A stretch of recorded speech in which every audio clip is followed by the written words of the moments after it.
IPL 2025 সালে হচ্ছেটা কি ভাই, বেশিরভাগ ম্যাচই কোশ্চেন উঠে যাচ্ছে আম্পায়ারের ওপরে।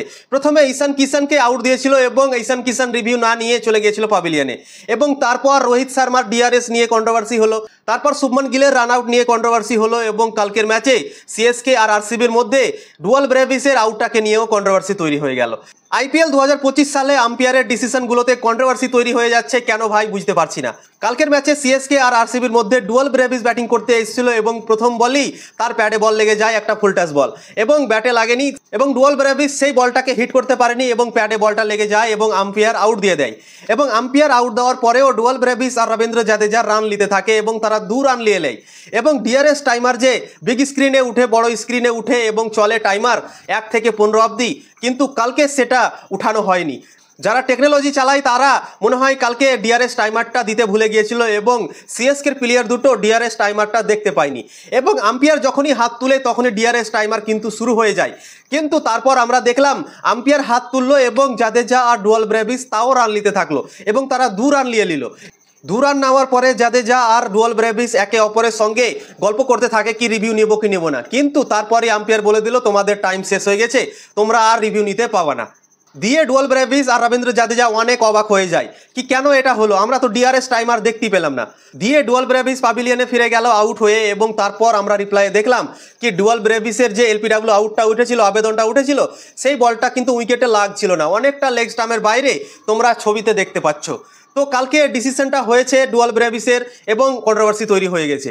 কালকে ডুয়াল ব্রেভিস যদি কিছুটা বল খেলে নিত তাহলে চেন্নাই সুপার কিংস হয়তো ম্যাচ জিতে যেত এবং আরসিবিকে হারিয়ে দিত, কিন্তু আম্পায়ারের কন্ট্রোভার্সির জন্য ডুয়াল ব্রেভিস আউট হয়ে গেল। এবং যখনই আম্পায়ার হাত তুলে দেবে, ঠিক আছে, তখন থেকে কিন্তু টাইমার শুরু হয়ে যায়, 15 সেকেন্ড টাইম থাকে, এবং যখন আম্পায়ার আঙুল তুলবে তখন থেকে টাইমার চালু হয়ে যায়, এবং জাদেজা আর ডুয়াল ব্রেভিস কালকে রান নিতে থাকে আউট দেওয়ার পরেও।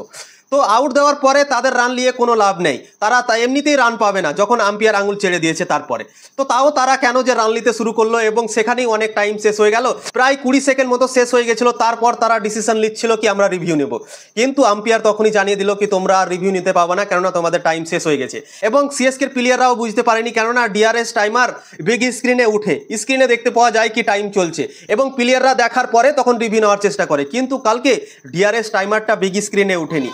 এটাই সব থেকে বড় মিস্টেক ছিল টেকনোলজির কালকের ম্যাচে, এবং তাই জন্যই সিএসকের দুটো প্লেয়ার বুঝতে পারেনি কি টাইম কখন শেষ হয়ে গেছে তাদের, এবং তারা ওই জন্যই রিভিউটা নিতে পেল না। কিন্তু আম্পায়ারের ধ্যান ছিল কি টাইম চলছে, যখনই টাইম শেষ হলো তখন আম্পায়ার বলে দিল কি তোমরা আর রিভিউ নিতে পাবে না।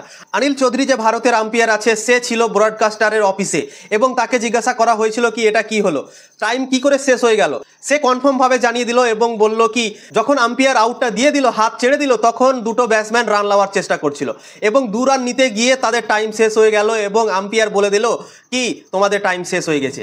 যখনই আম্পায়ার হাত তুলে দেবে তোমাদের রান নিয়ে কোনো লাভ নেই, ঠিক আছে, অনিল চৌধুরী জানালো। এবং অনিল চৌধুরী অবাক হচ্ছিল কি আউট দেওয়ার পরেও সিএসকে দুটো ব্যাটসম্যান কেন যে রান নিচ্ছ সেও বুঝতে পারছিল না। তো ওটাই জানালো কি রান নেওয়ার জন্য তাদের টাইম শেষ হয়ে গেল, এবং অনেক বড় একটা মিস্টেকের কথাও বললো কি কালকে ডিআরএস টাইমারটা বিগ স্ক্রিনে উঠেনি, তাই জন্যই তারা কনফিউজ হয়ে গেছিল কি টাইম কতটা আছে তাদের কাছে না আছে সেটা তারা জানতে পারেনি, জাদেজা আর ডুয়াল ব্রেভিস। তো এই কন্ট্রোভার্সিটা হয়েছে কালকের ম্যাচে, এবং তো আমার মনে হয় এই ডিসিশনটা মিস্টেক করার কারণই হচ্ছে টেকনোলজি কালকে বিগ স্ক্রিনে দেখায়নি কত টাইম আছে, এবং আম্পায়ার জেনেছিল কি কতটা টাইম আছে, কিন্তু প্লেয়াররা কিন্তু বুঝতে পারেনি কি আমাদের কাছে কতটা টাইম আছে। যদি স্ক্রিনে উঠতো টাইমার তাহলে কিন্তু বুঝতে পারতো দুটো প্লেয়ার সিএসকের, কিন্তু বিগ স্ক্রিনে যেহেতু উঠেনি তাই জন্য তারা বুঝতে পারেনি, এবং ওই জন্যই কালকে এই ডিসিশনটা হয়েছে। এবং পরে আমরা দেখলাম রিপ্লাইয়ে বলটা লাগছিল না এবং অনেক বাইরে বল ছিল। তো কালকে এই কন্ট্রোভার্সিটা হয়েছে।